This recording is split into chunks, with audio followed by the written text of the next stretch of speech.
कृष्ण कन्हैया लाल की जय हो। बलदाऊ भैया की जय हो।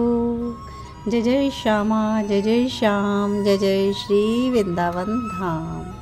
आइए श्री वृंदावन का स्मरण करते हुए हम आज की कथा श्री कृष्ण चरित अमृतम श्रवण करेंगे। इससे पहले रिकैप कर लेते हैं। पिछले भाग में हमने श्रवण किया कि किस प्रकार श्री कृष्ण को द्वारिका में श्री राधा और ब्रज वृंदावन का याद स्मरण हो जाता है और उनकी स्थिति मार्मिक हो जाती है, क्योंकि श्री कृष्ण के रोम रोम में बसता है ब्रज वृंदावन, उनके सखा गोप गोपियाँ इत्यादि।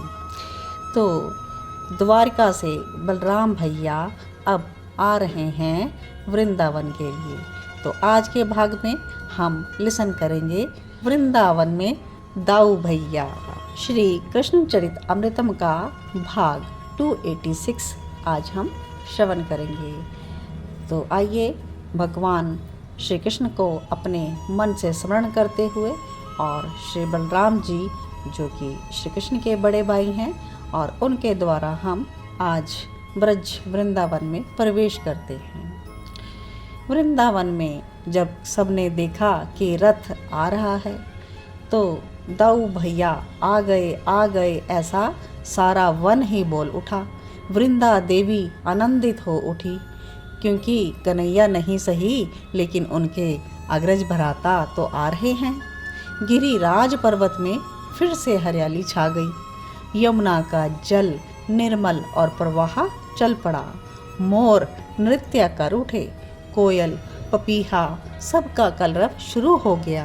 पर फिर भी सबका यही प्रश्न था कि दाऊ तो आया है, कन्हैया नहीं आया। ये प्रश्न लगभग वृक्ष, लता, पक्षी, पर्वत, यमुना जी सबका यही था। दाऊ भैया लगभग सबका प्रश्न समझ रहे थे, लेकिन क्या उत्तर देते इसका, बस वो चुप ही रहे। अब अंगना में आ गए हैं तो बूढ़ी यशोदा मैया उठकर खड़ी हो गई। दाऊ आ गया और साथ ही मैया यशोदा ने एक ग्वाले को भेज दिया, जाना अपने बाबा को बुला कर ला, कहना दाऊ आ गया है द्वारिका से। और वो ग्वाल बाबा को बुलाता बाद में, लेकिन पहले उछलता चिल्लाता हुआ चला पूरे वृंदावन में, दाऊ भैया आए हैं, दाऊ भैया आए हैं। सखाओं ने जब सुना तो उन्हें नव जीवन मिल गया। आज कई वर्षों के बाद इनके जीवन में नई ऊर्जा का संचार हुआ था, क्योंकि श्री कृष्ण के वृंदावन छोड़ने के बाद ये अपने में थे ही कहाँ, बस जिए चले जा रहे थे इसी आस पर कि कन्हैया आएगा। लेकिन आज कन्हैया तो ना सही पर दाऊ भैया भी तो हम सब के अपने हैं। अब गोपियों ने सुना, वो भी दौड़ी दाऊ से मिलने के लिए। नंद बाबा ने सुना तो वो भी गौशाला से दौड़े अपने भवन की ओर। भीड़ लग गई आज तो नंद भवन में। ऐसी भीड़ कन्हैया के जाने के बाद उद्धव के आगमन पर लगी थी, पर उद्धव के गए हुए भी तो बहुत से वर्ष हो गए और आज जब फिर से ऐसा माहौल है तो सब आनंदित है। दाऊ भैया आए हैं, सब में उत्साह है और उमंग है। बलराम जी ने जब यशोदा मैया के चरण छुए तो मैया ने यही आशीष दिया, जीता रहे। ब्रजराज बाबा अपने बूढ़े कांपते हाथों से आशीष दे रहे थे, मंगल हो। और मैया ने पूछ लिया, तेरा छोटा भाई नहीं आया? बलभद्र के नेत्र सजल हो गए। मैया को देखकर कुछ भी नहीं बोल पाए, क्या उत्तर देते इसका। और मैया ने दूसरा प्रश्न किया, कब आवेगा? आएगा ये कहना कोई उत्तर तो नहीं हुआ, और सांत्वना क्या देना। बलराम अब भी कुछ नहीं बोले, बस अपने इन लोगों की दशा देखकर अश्रु बहाते रहे। नंद बाबा ने यशोदा जी से कहा कि अब दाऊ को खड़ा ही रखोगी या कुछ खाने को भी दोगी? तब वात्सल्या मूर्ति को कुछ ख्याल आया, हाँ मैं तो भूल ही गई, मैं भी कितनी पागल हूँ, कुछ समझ नहीं आता। तब रोटी माखन अपने हाथों से बनाकर खिलाती है मैया। मेरे हाथों से खाना, तू तो अभी भी मेरे लिए बालक ही है। ये कहते मैया के नेत्रों से अश्रुधार बह चली। सिसक रही थी अपने लाला को याद करके।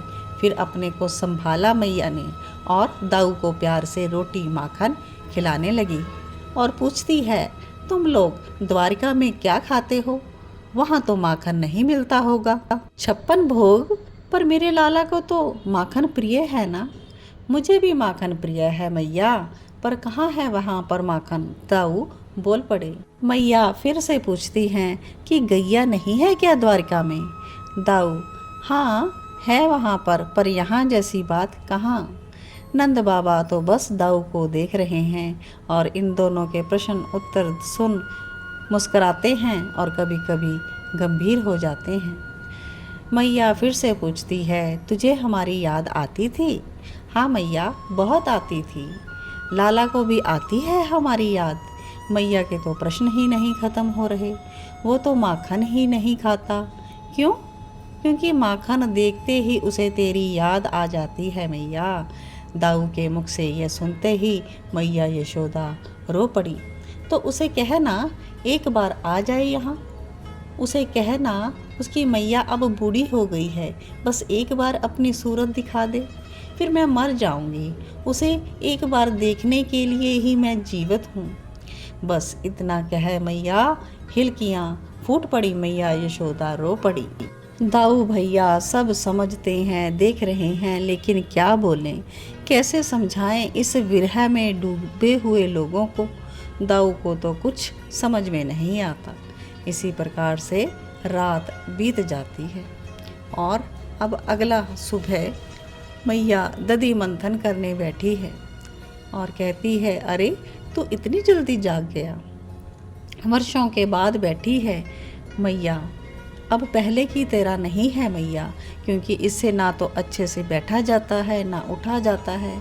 पर आज ठीक है, क्योंकि दाऊ के लिए स्वयं माखन निकाल कर खिलाना चाहती है, इसलिए यह दही मंथन कर रही है। रात भर मैया के सामने दाऊ ने उसके लाला की चर्चा की थी। सोए कहाँ थे यहाँ पर कोई भी। ब्रह्म मुहूर्त हुआ तो नंद बाबा यमुना स्नान को चले गए। मैया सोती क्या, वो भी स्नान करके बैठ गई दधी मंथन करने।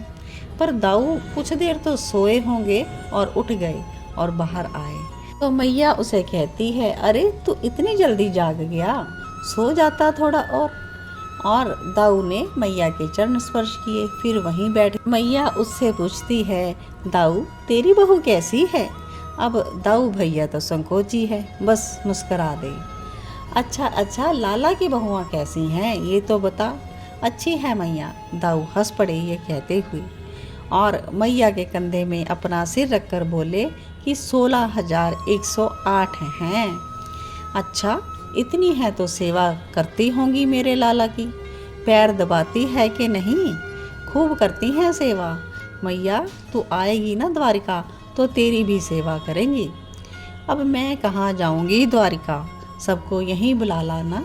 अपने लाला से कह देना कि वृंदावन सब बहुओं को ले आ। ठीक है मैया, बोल दूंगा। ये कहते हुए दाऊ उठ गए। अरे कहाँ जा रहा है, कुछ खा तो ले। नहाऊं नहीं मैया क्या मैं? पहले कौन सा नहाता था, मैया बोलती रही। पर दाऊ भैया स्नान के लिए गए यमुना जी में। 2 मास के लिए आए थे वृंदावन में बलराम जी, और 2 मास के लिए ही सही ब्रजवासियों को नवजीवन में मिला था दाऊ भैया के वृंदावन आने से। ये 2 महीने के लिए वृंदावन में रहे थे। और यहीं पर आज की वार्ता समाप्त हो रही है। विश्राम देते हैं आज की वार्ता को, और इसके आगे का भाग, क्योंकि एपिसोड लेंथी ना हो इसलिए आगे का भाग हम कल कंटिन्यू करेंगे। तब तक के लिए आप सभी भगवान श्री कृष्ण की कथा का अमृतपान करते रहें। आप सभी को जय जय श्री राधे, जय जय श्री कृष्णा।